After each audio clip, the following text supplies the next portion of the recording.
Bonjour mes amis, François, expert de yoga, de méditation et autres techniques de bien-être.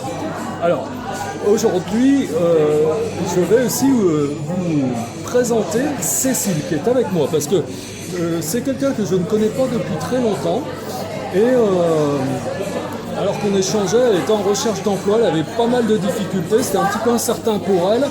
Et je l'ai vu faire l'effort de se rapprocher de plein de personnes. Vous savez, il n'y a pas longtemps, je vous ai parlé du top 7, l'importance de s'entourer des personnes qui vous vont permettre de réaliser les objectifs que vous avez envie de réaliser.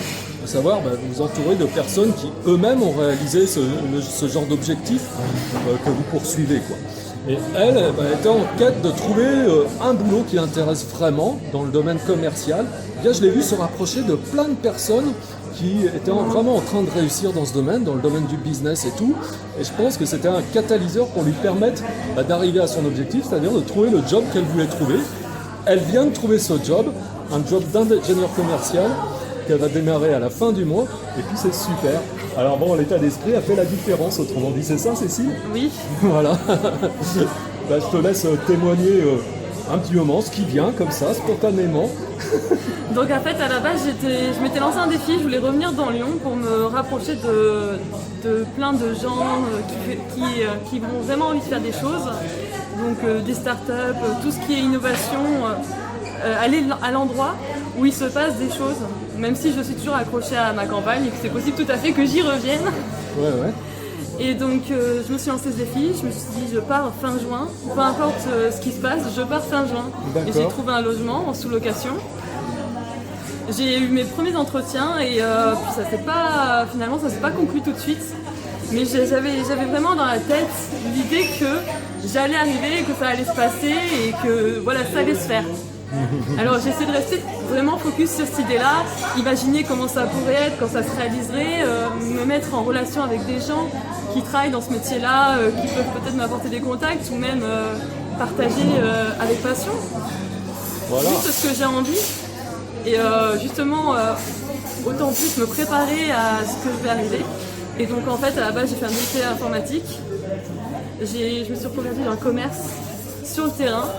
Et donc j'arrive à un poste d'ingénieur commercial. Tout ça parce que j'ai voulu montrer ma motivation, j'ai pas lâché. Et peu importe ce qui se passait, j'avais décidé d'y aller et d'avancer.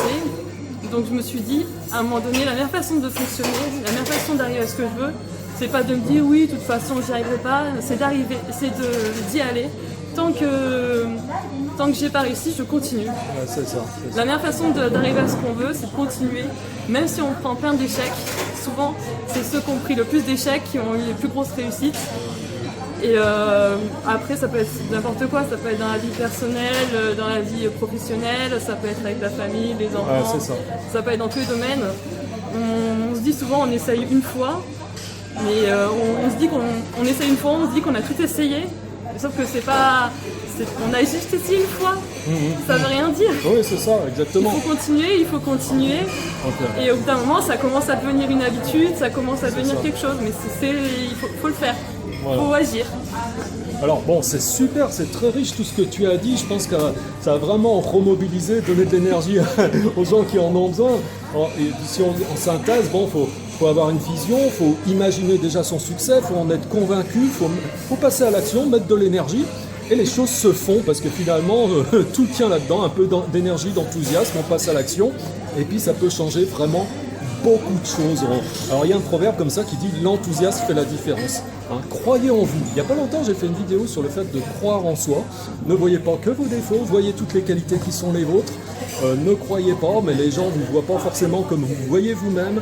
Et vous avez des qualités, ça c'est clair, c'est net. Ne serait-ce que le fait d'écouter cette vidéo, c'est déjà que vous avez envie de vous améliorer et vous avez forcément beaucoup plus de qualités que ce que vous croyez. Mais je crois que tu voulais rajouter quelque chose encore, c'est ça ? Ce que j'aimerais dire, c'est que les défauts ne sont pas forcément des défauts, et on peut en faire une force aussi. Tout à fait. Et du moment qu'on a compris qu'on pourrait en faire une force et que de nos défauts découlaient des qualités, et que de nos échecs, de nos blessures, on peut en faire une force, on peut le transformer. Et du moment que c'est parti comme ça, on peut que... Voilà. Voilà, c'est ça. D'ailleurs, ça me fait penser à une histoire que j'ai entendue récemment où il y avait deux jumeaux qui ont eu exactement la même vie, la même expérience, c'est-à-dire qu'ils et qu'il y en a un qui a vraiment réussi dans la vie, puis l'autre c'est la catastrophe, SDF, etc. Et quand on leur demande à chacun d'entre eux comment tu en es arrivé là, eh ben, ils disent exactement la même chose. Ils disent écoute, tu vois, de toute façon, j'avais pas trop le choix, parce que vu l'enfance que j'ai eue, j'étais maltraité, j'ai vécu dans des conditions déplorables, mais au final, bon, ils ont une interprétation complètement différente, et ils ont utilisé ça de manière complètement différente. Il y en a un, il s'est laissé enfoncer à croire qu'il n'y avait pas moyen que ce soit autrement que d'avoir une vie misérable. Il y en a un autre qui a dit plus jamais ça, hein, mais simplement une attitude d'esprit. Voilà. Alors ça tient un peu de choses. Hein. Alors si vous voulez approfondir tout ça, faites des commentaires, j'y répondrai, et puis je vous donnerai des petits tuyaux pour pouvoir aller plus loin si vraiment ça peut être utile pour vous. En tout cas, merci beaucoup pour ton témoignage, Cécile, parce que c'était super, il y avait beaucoup d'énergie. Et puis si vous avez aimé cette vidéo, cliquez sur j'aime, n'hésitez pas à vous abonner si ce n'est pas encore fait, faites des commentaires, et puis à bientôt pour une prochaine vidéo. Au revoir, ciao.